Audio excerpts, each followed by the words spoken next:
So you want enough money to be able to enjoy your life after retirement. But how much is enough? If your income were to completely disappear tomorrow, how long could you sustain? You're doing all these things to live powerfully and to live longer, but are you possibly at risk of outliving your finances? If you're in your 50s, 60s, and 70s, is it too late to start investing? If you've got a savings and you're a homeowner and you thought you were safe, this episode is one you cannot miss. Research shows that the average woman will live 20 years beyond her current plan for retirement.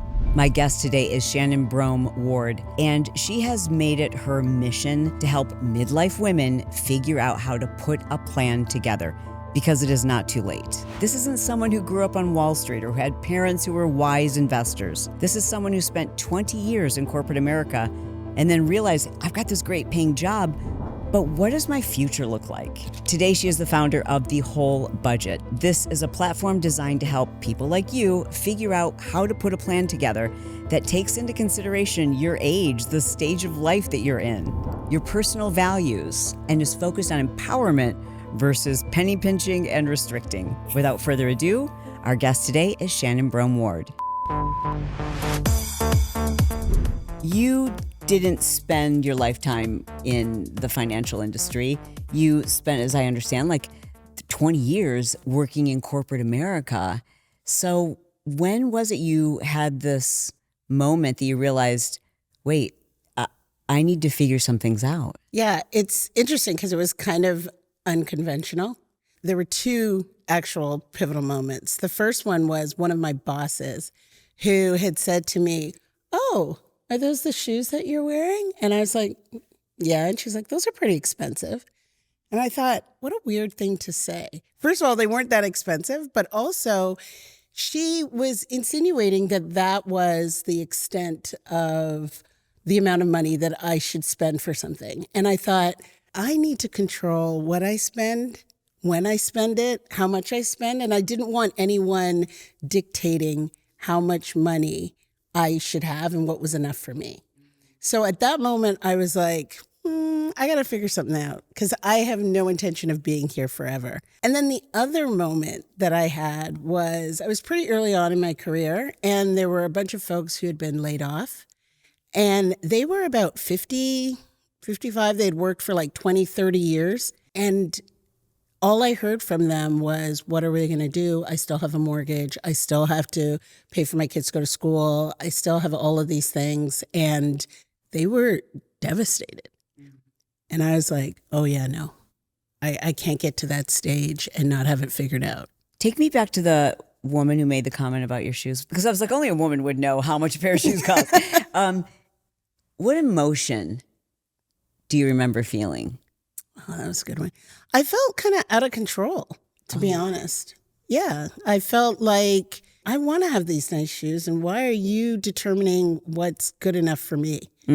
So I just felt lost. So was it almost, so I think when I picture myself in that situation, I could feel either a little bit of like shame, like, uh-oh, I'm outside my means, and also a little bit like, it's none of your business. It was more that it's none of your business. But she was making it her business, and she was in control of how much money I made. So it was actually her business. Now, did you grow up in a family where they talked about retirements and investing and money and numbers? Would you consider yourself a numbers girl? Not at all. Not at all. Okay. My parents were immigrants. So they emigrated to Canada, and they grew up poor. And so for them, it was like, okay, let's get an education, let's get a home, and that's what you focus on. But they were also the ones that had pensions. Okay. So they didn't talk about retirement, except for you retire at 65. That's it. Yeah. Those were pivotal moments for you. What, if anything, changed then, or did things change later? They definitely changed later because I realized that, I may not have a pension. And so what is this retirement thing that people are talking about? And at the same time, I'm hearing Social Security is not going to be around. So it's like, wait a minute, I don't have a pension. Social Security is not going to be around. What am I supposed to do? Mm-hmm. I think so many women have that fleeting thought, and then they go, well, my friends aren't doing anything differently. Oh, I'm just going to live my best life. I'm making good money. I'm curious, what is it about your awareness that made you realize, A, you had the power to do something differently, even though that wasn't your, like, numbers, being a money person wasn't necessarily your propensity, wasn't what you studied in school, wasn't your career.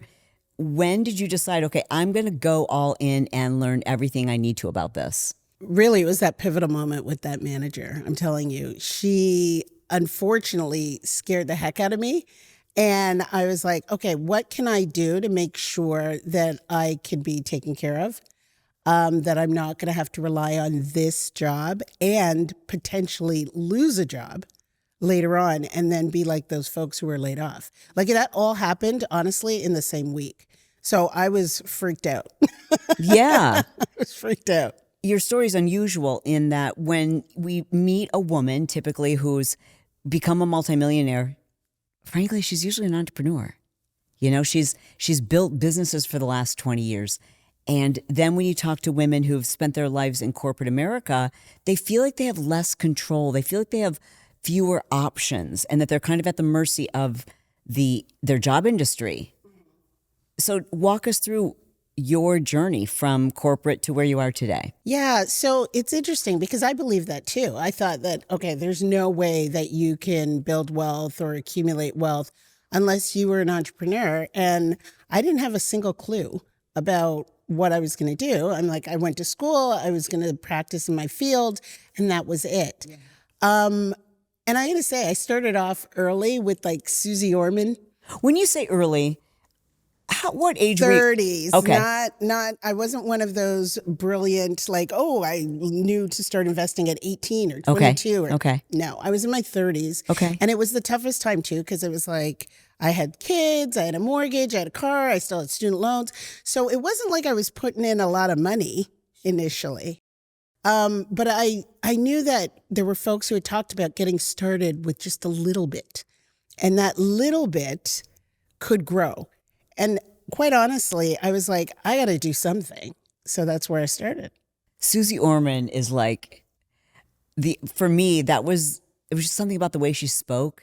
Maybe it was her saying girlfriend. You know what I mean? I was like, okay, this is non-intimidating. But I think so many women they have this story.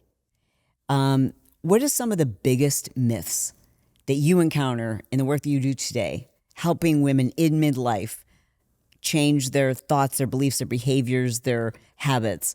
What are some of the biggest myths that you find you have to like disassemble? I think the first one is, I'm not a numbers person. I'm not a math person. You don't have to know squat about math. Can you add? Can you count to 10? That's it. That's all you need to know. Really and truly. That's a huge myth. What about the literacy of finances? When I hear, even my husband sometimes, because he loves this stuff, he watches it all day long. And I hear words that I think intimidate people. They used to intimidate me, like the NASDAQ or the S&P 500. Do we need to know all these different financial terms to get started? You don't need to know all of that. And that's intentional. It's to keep you out of the market. It's to keep you away from investing. It's to ensure that you need to have an advisor that you have to pay to sort through all this complicated financial stuff. You don't need to know all of that. All right, so let's go there. I think most people believe if I'm going to do this, it's not my area of expertise. I know someone who knows someone who is a financial advisor. I should reach out to them. Is that what you would say people's first step is? To find an advisor? No, absolutely not. Because most advisors are going to take a percentage of the money that you're investing. So you're over the course of your investment lifetime, you're going to lose a lot of money and you're not doing anything really that unique.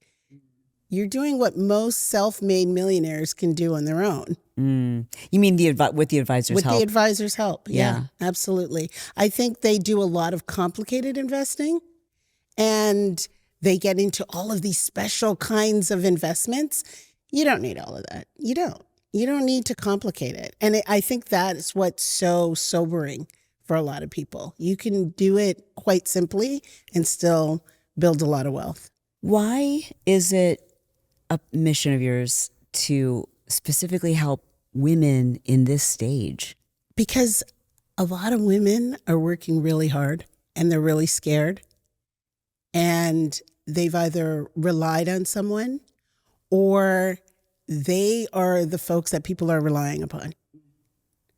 And, you know, it's hard to come to a certain point in life and realize I don't have anything, I don't know what to do, or I'm not going to make it because I made all of these mistakes. How often do you hear from women that the emotion they're feeling around money is kind of shame?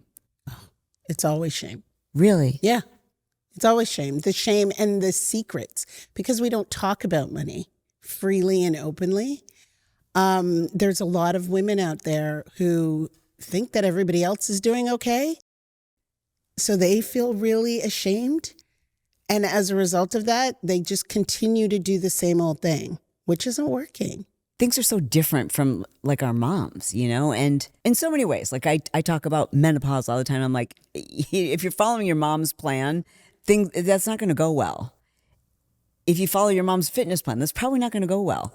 If you follow your mom's financial plan, that's probably not, because things are so different. What are some of the biggest things that we need to be aware? Like these things are different and that's why we have to have a different approach. So some of the biggest things, and I'm not saying for folks that they should not own a home, but the way that we go about buying homes is crazy, really. It's really crazy. And we can't follow the paths that our parents took because homeownership is way more expensive.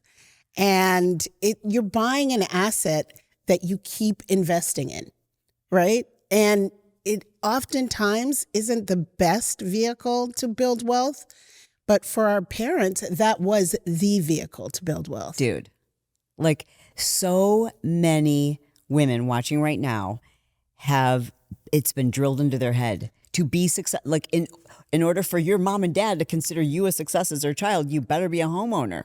Like homeownership, we have been brainwashed into believing that is the gold standard of making it, right? Of financial security. So how do we get that wrong? Explain to me how that's not always the best idea. Well, a lot of people buy too much house. So for starters, they buy too much house, and it only takes one life event to throw everything off kilter. And most of us will encounter one of these events: a layoff, an illness, a divorce, a death. Most of us will encounter at least one of those events. And that, when you have this big purchase, will just throw everything off kilter. So what about the person who's watching and thinking, well, yeah, but if I'm renting, aren't I just throwing my money away? Oh my God, I heard that my entire life. So did I. Renting is throwing money away. And no, you're not throwing money away. Now listen, just because you're renting doesn't mean that you can't invest elsewhere. And I think that's where a lot of people go wrong when they think, okay, well, I can't afford a home, so I can't afford to invest in anything else. And that's a big misconception. You can put your money elsewhere. It doesn't necessarily need to be in four walls. Our beliefs around buying a home has changed dramatically. And it is even to this day for me. Sometimes I'm like, God, I still feel like, shouldn't we own a home here? We live in Florida. We own a home in California. But that's a rental property now. And my husband has said it would only make sense for us to buy here if we weren't investing the down payment. But we make so much more money if what we would normally spend on a down payment for the house we want to buy, we're investing that. And then we don't have the expense of, you know, all of the utilities and the things that go wrong and the repairs and the upkeep and the taxes and all the things that people don't factor in to homeownership. Oh yeah, we don't talk about that. We just talk about you bought the home and then you sold the home and you made all of this money. And it's like, yeah, but what about the roof? And what about all of the utilities? And what about the lawn maintenance? And what about all the other things that went into the home when you were owning it? Nobody. And you didn't really make that much money. No, or you didn't. If any. No, in the long run. exactly. So she needs to get started now. We're talking to the woman who Maybe she's got a little bit in savings. She's got some debt. Maybe it's not astronomical, but she's got some debt. And she hasn't really done any investing, she and or her partner. And she's wondering, okay, should I start by just paying off all my debt first before I even think about investing? Yeah, there's a big school of thought out there that's like pay off all your debt before you start investing. And I say, no, don't do that. Don't do that, because investing, you need time for your money to grow. So if you are focusing solely on paying off debt, that's a lost time, a big amount of time that you're losing where that money could be growing and compounding. So yeah, I wouldn't wait. You need a plan though to pay it off. Okay. And what type of debt am I a fool to not focus on that first? And I'm not saying you have to pay off all debt, but I'm sure that there's some formula that you share with people where it's like, okay, this is what you need to look at when you are considering where your debt is. Yeah, I would focus on your high interest credit card debt or any high interest debt, anything over like. What is high interest? High interest is anything over 5 to 7%. If you have debt that's over that, focus on it. That doesn't mean don't invest though. It means get a plan in place so that you could pay that off. So if I'm right now making minimum payments on my debt, and I've got a little bit of money in savings, and I'm living comfortably, and I'm in my 50s, do I need to shift the way that I'm budgeting? Do I need to shift how I'm thinking about things? Like, I've just paid you to counsel me, and I want you to help me get back on track, Shannon. What are you going to tell me? Well, I'm going to challenge the fact that you're living comfortably if you have a little bit of money in savings, no investments, and you have debt. Okay. I think you're living in denial. My job. Okay. Tell me, like, just shred me. Because what I was talking about earlier, there are these life events that can occur, and they're going to occur to anyone, right? At any given time, we're going to experience at least one of them. And if something were to happen, one of those life events came along, you would wipe out your savings, the little savings you have. And then what? Then you're going to start to incur more debt because you don't have any money, right? So you lean on the credit cards. And then what happens? You're not going to get around to investing. You're not going to even think about investing. And then on and on goes that downward spiral. So instead, Instead, you want to focus on the primary number that I want people to think about is what their annual expenses are. Not what they make, but what their annual expenses are. In your experience, how often do people know that number? Nobody knows that number. Nobody knows that number. Walking in, when people come to work with me, they have no idea. They think the number is either what they're making or what they're making and then some, which is the debt. Is that, would you say, one of the biggest mistakes that we're making is just living and, no one's knocking on the door and evicting us, so we're not worried about what we're spending? Like, I think people are still worried, but yes, nobody's knocking on the door. You are paying your bills. But when it comes time to think about, is there a cushion? Is there an emergency fund, like some sort of security? We know it's not there. And that's what's keeping people up at night. Okay, I've just met with you. You shot straight with me. You told me what we need to do differently, and I need to start taking action. What is the very first thing, like the first phone call, the first activity you would have me embark on as that woman? The very first thing I'd want you to embark on with you is what's important to you? What do you value? Okay. So what I'm going to tell you, I want to be able to make sure I have money so I don't have to be a burden on my children when I'm older. I'd love to be able to, just travel with my friends. I would love to work a lot less and just be happy. I love that. And I love those goals. And I want to know how you're going to make them happen. And that's where the conversation starts, right?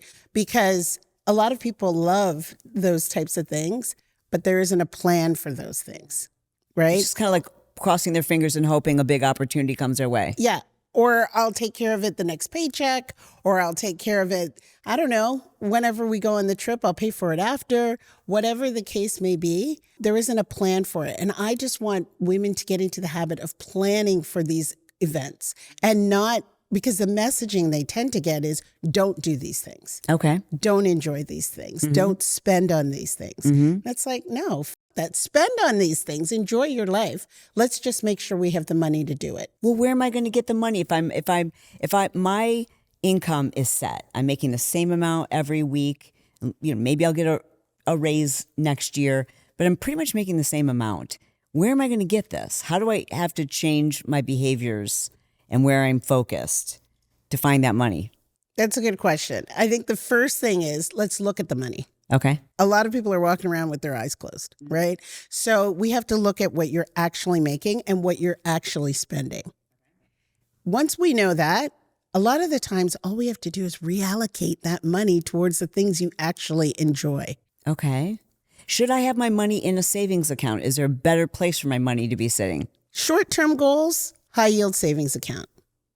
So let's define that term. What's a high yield savings account in comparison to a regular savings account? Yeah, a high yield savings account. And here we are with these terms, right?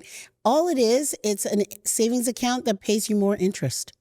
That's it. So like a wealth front? A wealth front, Ally, a lot of the online banks where they don't have the brick and mortar overhead. Okay. They tend to pay more interest. What does a typical savings account interest rate look like? Oh my gosh. In the brick and mortar banks, it's like 0.01%. And in high yield? 4 to 5%. It's huge. Just literally transferring my money, you've just made me 4% more. Exactly. That's it. It's just sitting there, but you're making more money on it. Okay. On a very basic level, what habits would you tell me? Like, do I have to stop going to Starbucks and start making my own cheese at home? Like, what things do I have to do? How do I have to change my lifestyle? You don't have to change your lifestyle all that much, really, because you just need to hone in on what's important to you. If you like going on trips, then that's where you're going to focus your attention. That's where we're going to focus your money. But then what do I need to pull? I obviously have to pull back in some other areas. Are you going to help me figure that out? We figure that out. What is it like? And it doesn't take very long. When folks know what they enjoy, then they look at what they've been spending on and they're like, I don't care about this. And very quickly that money gets reallocated to the trip bucket or the trip fund or the, whatever it is that is important to them. Where are women leaking money and they don't even realize it? I think the biggest leak is not talking about money and the way that it shows up. Because women don't talk about money as much, then they're not as comfortable negotiating. So that means they don't negotiate for a bigger raise at work. They don't price their products appropriately. They undercut themselves. They don't negotiate for repairs in their homes or a car or anything. They're not comfortable talking about money, so they just, take that step back, and there's a lot of money lost there. As you say that, I just flashed back to a memory recently where I was negotiating with somebody on a construction item. And I remember thinking, oh, he's going to think I can't afford. Like, he's going to judge me because I'm negotiating. It still flashed in my head. And I think probably a lot of people don't negotiate because they don't want whoever the other person is to think, oh, they can't afford this. Yeah. Oh, sure. Again, that comes up with that shame, right? Yeah. But once women feel empowered with money and they start negotiating, they also realize that they want that money to go towards the things they really enjoy. Yeah. So when you know that you're like, yeah, I like going on vacations, then yeah, you're going to negotiate with the guy who's fixing your furnace because that's money you can reallocate for your trip.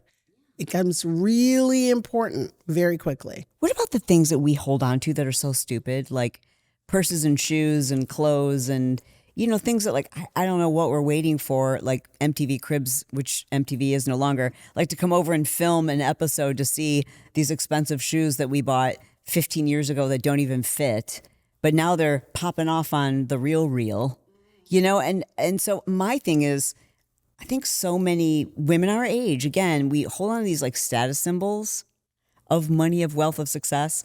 and we're not even wearing them. We're not even using them. And they have great value. Like the Gen Zs, they love buying resale. They thrift everything. How often do you tell women, like, you might have a gold mine even in your home of things you're just not using?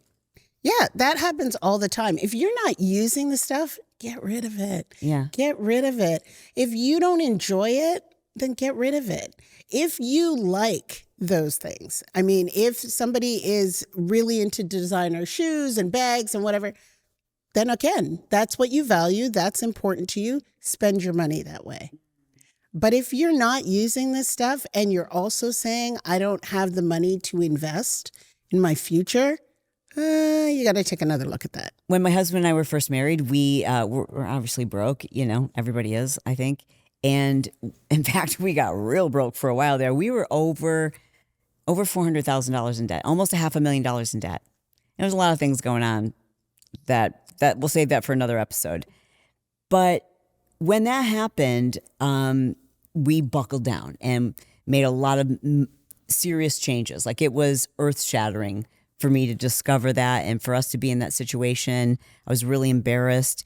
It was the first time I ever looked at any of the numbers, right? Like, I didn't know my bank accounts. I didn't know where we had money. I just was like, oh, that's what he handles. And it was such a wake-up call for me. And I don't think the average person's going to have that kind of a wake-up call.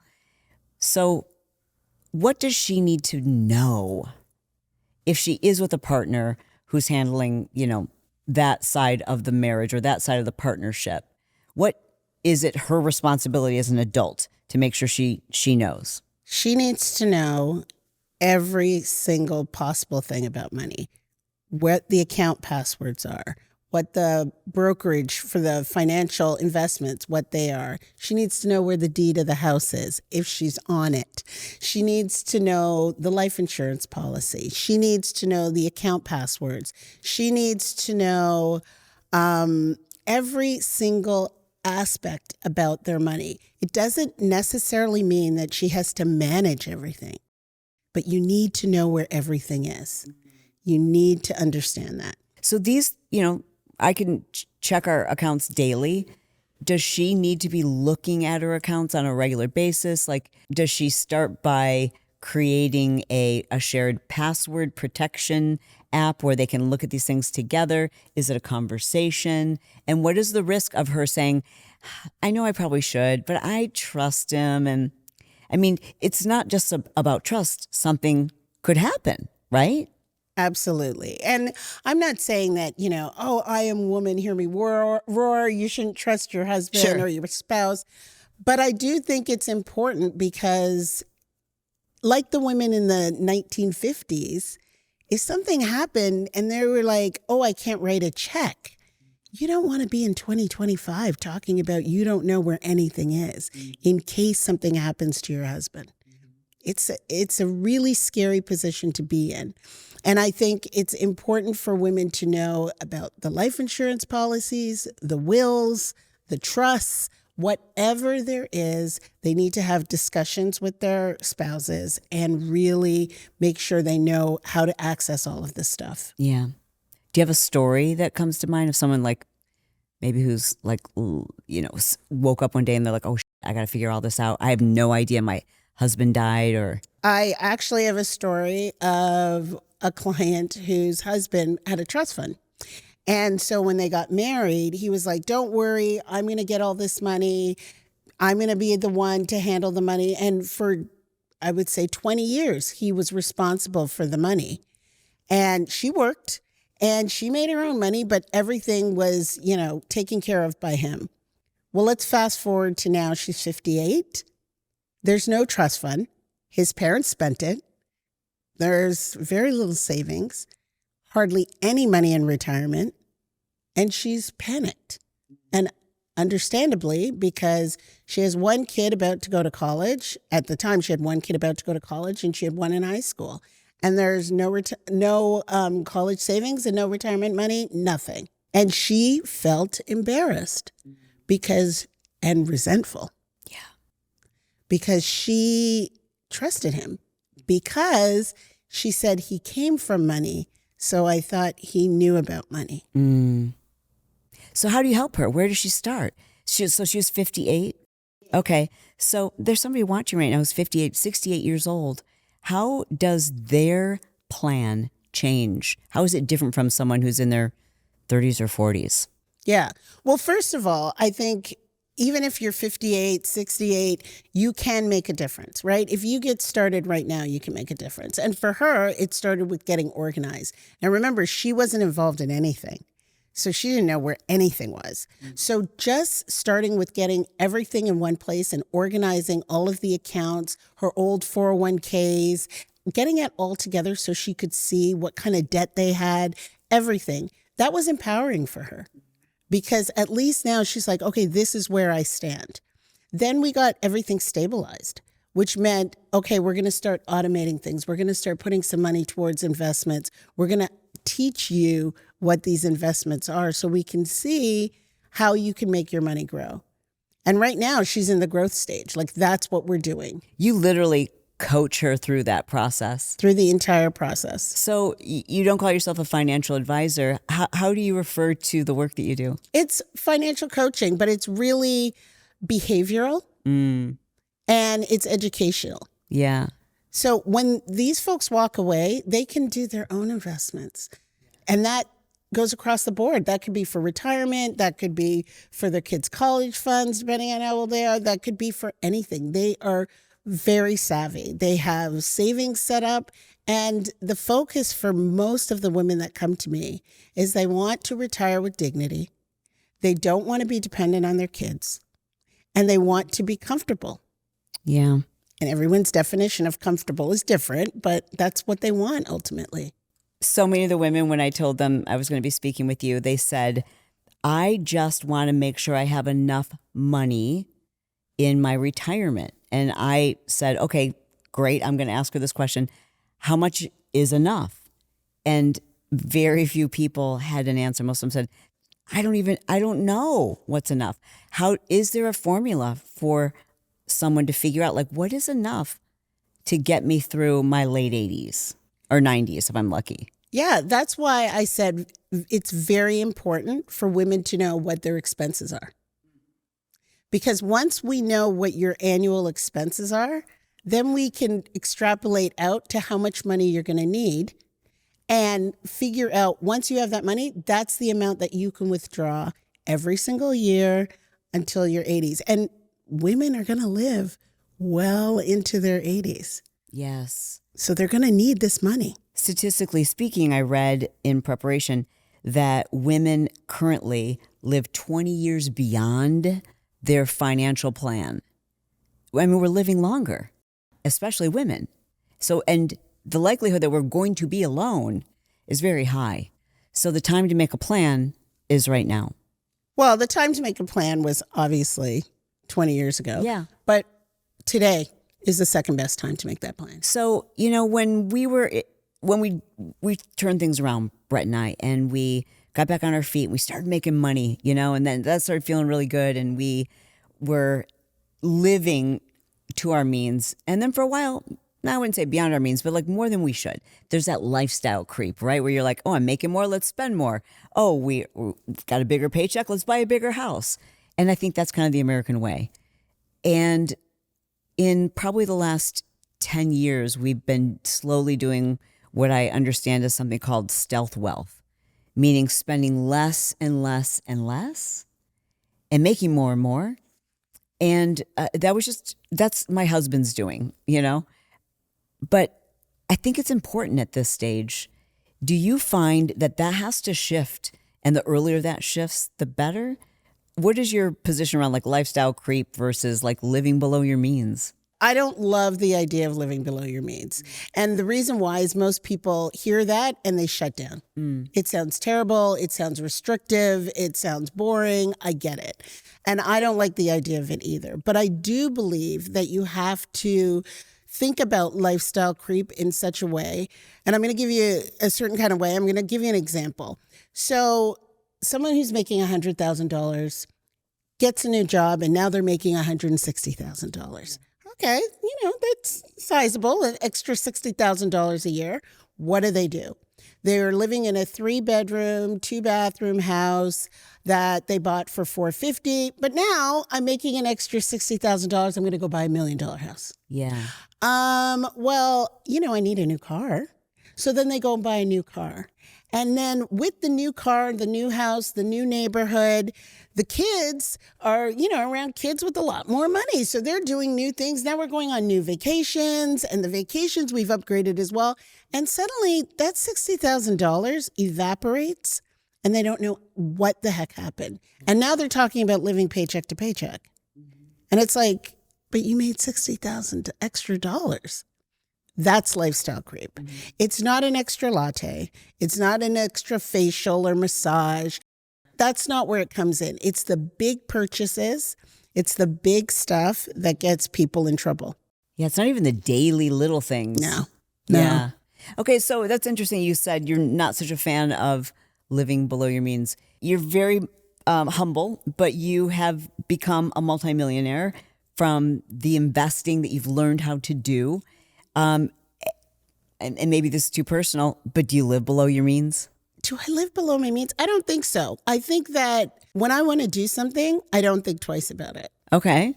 You know what I mean? Yeah. So if I want to go on I like to go on vacations. Sure. So if I want to go on a vacation, I'm not going to sit there and say, oh, it's between this and that. No, I'm going. So maybe we should define living below your means, because I think of living below your means is making sure you're not living all the way to the edge of what you're making.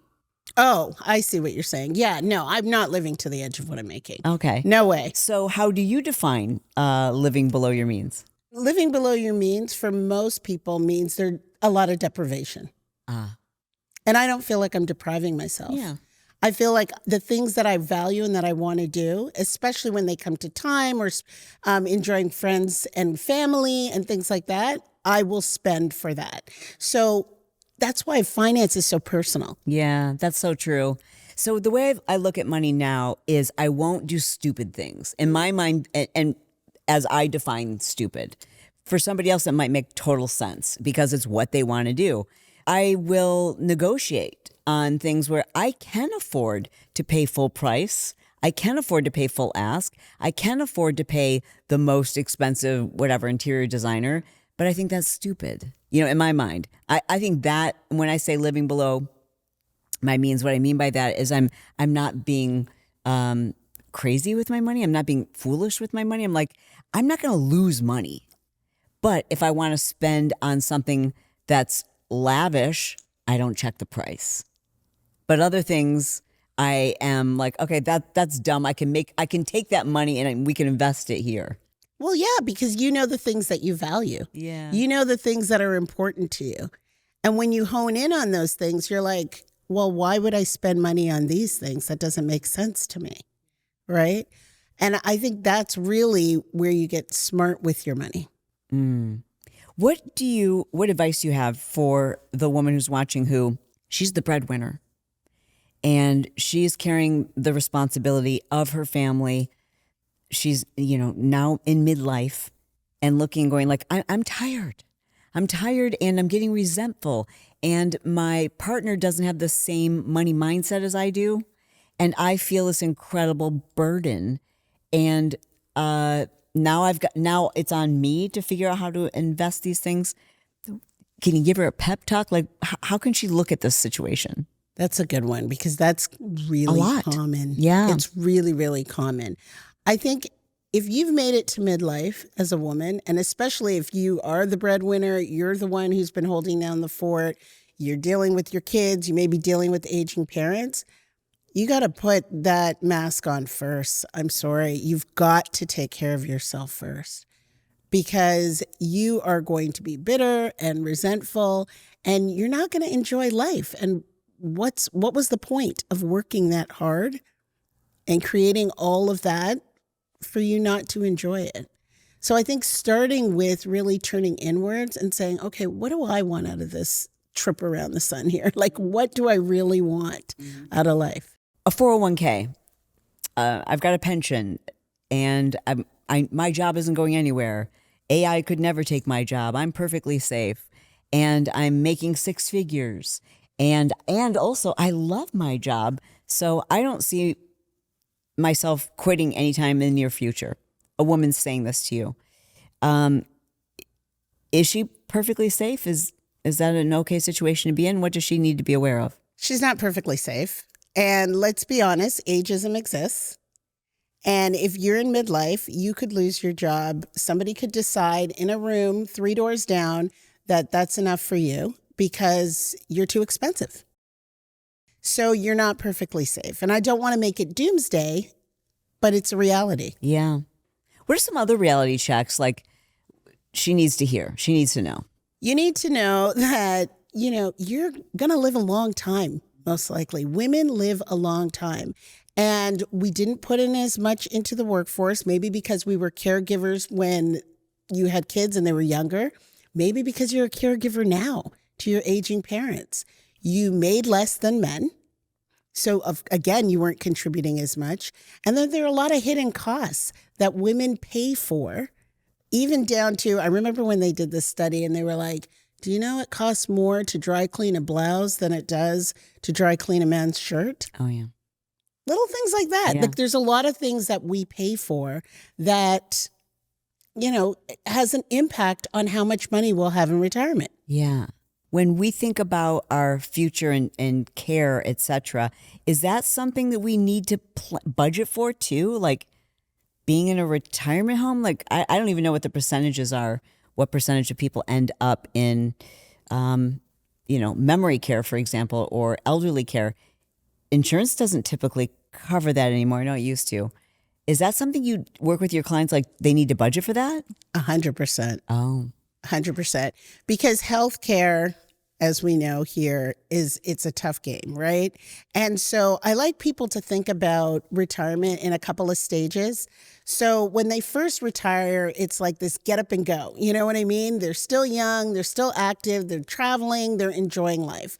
Then they kind of slow down a little bit, right? They're around the late 70s, early 80s, they start to slow down a little bit and they're home a lot more. They don't spend as much, but they're just home. You know what I mean? And then there's the real slowdown where the medical expenses really kick in, maybe some of the memory care stuff, the retirement home stuff and care is needed. That's the other part of retirement, like that third stage where I want people to think about as well. Yeah. What can you tell her if right now she's feeling really discouraged? She's like, oh God, it feels so overwhelming. I've got to learn new language. I've got to figure out how to pull my money out of savings. I've got to evaluate, should I be in a home? Should I sell my home and take the equity and invest that? What can you tell her that is encouraging and empowering? I think the most empowering thing that a woman could do is find another woman to talk to about this. We will have each other's backs, and you're not alone. You're not alone. Find another woman to talk to about it, because once you start talking about money, you are going to start to feel better. You're going to start to feel empowered. I know you're scared, but you are going to feel better. Oh, I love what you do, and it's why I was so happy to have you on the show, because I think it is very intimidating sometimes to hear from an expert who, grew up on Wall Street or has worked in the financial industry for 20 years. Your story is so, it's empowering and it's encouraging because women can see your story and be inspired. Someone who wants to work with you individually, how do they reach out to you and how do they make that happen? Yeah, you can go to my website, thewholebudget.com, or you can DM me on Instagram at The Whole Budget. I'm there as well. And just book a call. Thank you so much for doing what you do. We need, it's why I keep talking about hormones. It's like you need to sometimes hear from a woman about these things that we should have known about. We should have been taught these things in school, but it's not too late because we're all sticking together. Thank you so much. This was awesome great to have you.